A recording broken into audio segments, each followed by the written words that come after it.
Hi అండి, నమస్తే. Welcome back to my channel. ఇవాళ అయితే మనము గోధుమ పిండితో పాస్తా రెసిపీని అయితే తయారు చేసుకుంటున్నాం. మైదా పిండి వాడకుండా, అలానే బయట కొనే పని లేకుండా ఇంట్లోనే హెల్తీగా మనము ఈ పాస్తాని అయితే ఈజీగా ఎలా ప్రిపేర్ చేసుకోవాలి ఇప్పుడు మనం చూసేద్దాం. పిల్లలైతే కూరల్లో వేసిన కూరగాయలు అయితే అస్సలు తినరు కదా. ఇలా కనుక పాస్తాలో ఇలా వెజిటబుల్స్ అన్ని కట్ చేసి వేసి పాస్తా కనుక చేసి ఇచ్చారనుకో చాలా ఇష్టంగా తింటారండి. చాలా బాగుంటుంది. ఈ పాస్తాను మనం ఎలా తయారు చేసుకోవాలి ఇప్పుడు చూసేద్దాం.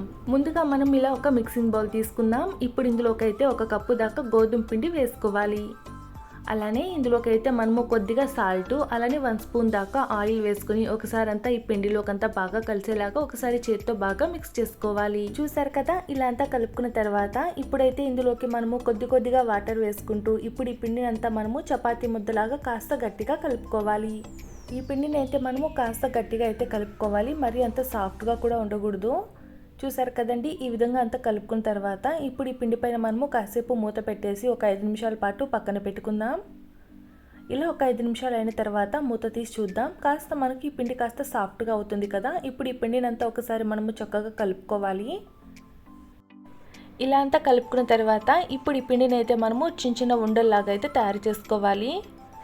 చూసారు కదా, ఈ విధంగా తయారు చేసుకున్న తర్వాత ఇప్పుడైతే మనము ఒక పిండి ముద్దను తీసుకుందాం. ఇప్పుడు ఈ పిండి పైన మనము కాస్త పొడి పిండి చల్లుకుంటూ ఇప్పుడు ఈ పిండిని అయితే మనము చపాతీలాగా ప్రిపేర్ చేసుకోవాలి. చూసారు కదా, మరీ అంత ఎక్కువ మందంగా లేకుండా అలానే పలచగా కాకుండా ఇలా మనము వీడియోలో చూపించిన విధంగా అయితే ప్రిపేర్ చేసుకోవాలి. చూసారు కదా, ఇలా అయితే చపాతీని తయారు చేసుకున్న తర్వాత ఇప్పుడు ఇలా ఒక చాక్ తీసుకొని ఇప్పుడైతే ఈ చపాతీని మనము ఒక స్క్వేర్ షేప్లో అయితే కట్ చేసుకోవాలి.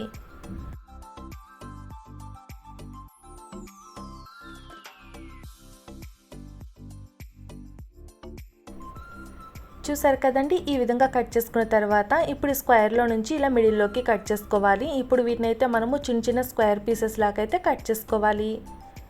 ఇలా అన్నిటిని మనము కట్ చేసుకున్న తర్వాత ఇప్పుడు ఇలా ఒక పీస్ని తీసుకోవాలి. ఇప్పుడైతే మనము పాస్తా షేప్ వచ్చేలాగా అయితే మనము ప్రిపేర్ చేసుకోవాలి. ఇక్కడ చూస్తున్నారు కదండి, వీడియోలో చూపించిన విధంగా ఇలా 2 వైపులా అంచులు పట్టుకొని ఇలా ఒకసారి ప్రెస్ చేసుకోవాలి. అలానే ఇంకొక సైడ్కి ఇలా బ్యాక్ సైడ్ కొంచుకొని ఇలా ప్రెస్ చేసుకొని పక్కన పెట్టుకుందాం. ఇదే విధంగా మిగిలినవి కూడా తయారు చేసుకోవాలి. చూసారు కదండి, పాస్తాని అయితే మనము హెల్తీగా గోధుమ పిండితో అయితే ప్రిపేర్ చేసుకుంటున్నాం. ఇలా అన్నిటిని మనము తయారు చేసుకొని పక్కన పెట్టుకుందాం.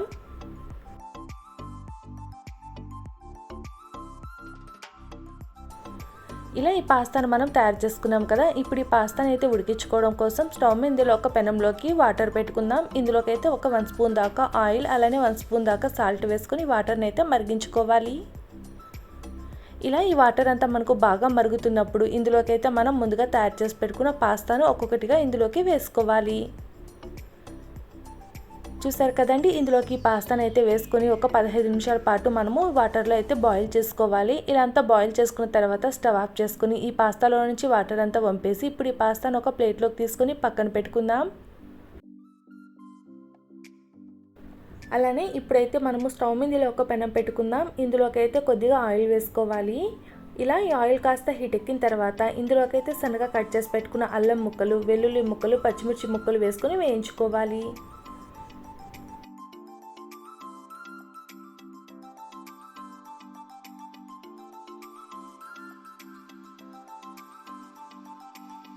ఇవిలా కాస్త ఫ్రై అయిన తర్వాత ఇప్పుడైతే ఇందులోకి సన్నగా కట్ చేసి పెట్టుకున్న బీన్స్ ముక్కలు, క్యారెట్ ముక్కలు, ఉల్లిపాయ ముక్కలు, కొద్దిగా కరివేపాకు కూడా వేసుకొని ఒకసారి అంతా బాగా కలుపుకొని ఫ్రై చేసుకోవాలి.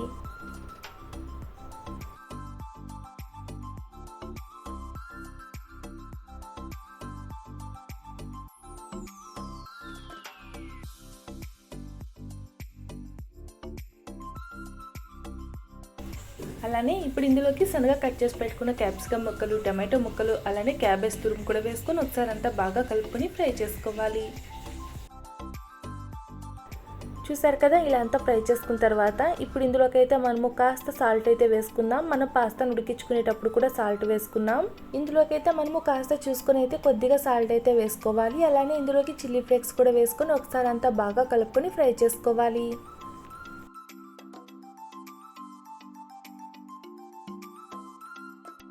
ఇలా ఈ వెజిటబుల్స్ అన్నీ మనకు చక్కగా వేగిపోయిన తర్వాత ఇందులోకి అయితే ఒక 1/2 టీ స్పూన్ దాకా కారం, అలానే కొద్దిగా గరం మసాలా, అలానే కొద్దిగా బ్లాక్ పెప్పర్ కూడా వేసుకొని ఒకసారి అంతా బాగా కలుపుకొని ఫ్రై చేసుకోవాలి. చూసారు కదా, ఇలా అంతా ఫ్రై చేసుకున్న తర్వాత ఇప్పుడైతే ఇందులోకి ఒక 1 టీ స్పూన్ దాకా సోయా సాస్ వేసుకోవాలి. అలానే ఒక 1 టీ స్పూన్ దాకా రెడ్ చిల్లీ సాస్, అలానే 2 స్పూన్స్ దాకా టమాటో కెచప్ కూడా వేసుకొని ఫ్రై చేసుకోవాలి. ఇలా ఈ పాస్తాలో మీకు సాస్లు అవేమీ వద్దనుకుంటే ఇందులోకి అయితే ఒక ప్యాకెట్ దాకా మ్యాగీ మసాలా కూడా వేసుకోవచ్చండి. మ్యాగీ మసాలా వేసుకోవడం వల్ల టేస్ట్ కూడా చాలా బాగుంటుంది.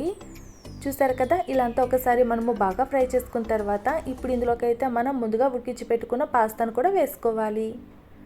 ఇలా ఈ పాస్తాను వేసుకుని ఒకసారి అంతా బాగా కలుపుకోవాలి. ఈ విధంగా అంతా మనము ఈ మసాలాలంతా ఈ పాస్తాకంతా బాగా పట్టేలాగా చక్కగా ఒకసారి బాగా మిక్స్ చేసుకుంటూ కలుపుకోవాలి.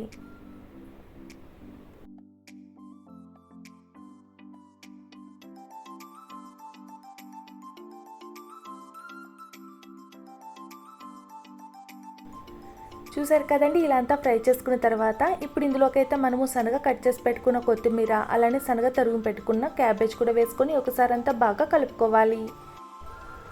చూసారు కదా, ఇలా ఇవన్నీ వేసుకొని ఒకసారి అంతా బాగా కలుపుకొని స్టవ్ ఆఫ్ చేసుకుంటే మనకి ఎంతో టేస్టీగా ఉండే పాస్తా అయితే తయారైపోయిందండి. మైదా పిండి వాడకుండా ఇంట్లోనే మనం చాలా ఈజీగా అయితే పాస్తాను అయితే ప్రిపేర్ చేసుకున్నాం. ఈ విధంగా కనుక పిల్లలకి చేసి పెట్టండి, చాలా ఇష్టంగా తింటారు. ఇలా ఈ పాస్తానంతా మనం తయారు చేసుకుని ఇలా ఒక ప్లేట్లోకి అయితే తీసుకుని సర్వ్ చేసుకుందాం. ఇప్పుడు ఈ పాస్తా పైన అయితే మనము కాస్త నిమ్మరసం పిండుకొని తింటే టేస్ట్ అయితే చాలా బాగుంటుంది. చూసారు కదండి, ఇంట్లోనే మనం చాలా ఈజీగా పాస్తాను అయితే ప్రిపేర్ చేసుకున్నాం. మీరు ఒకసారి ట్రై చేయండి, ఎలా వచ్చిందో కామెంట్ చేయండి. ఇలాంటి మరిన్ని రెసిపీస్ కోసం ప్లీజ్ నా ఛానల్ని సబ్స్క్రైబ్ చేసుకోండి, అలానే లైక్ చేయండి.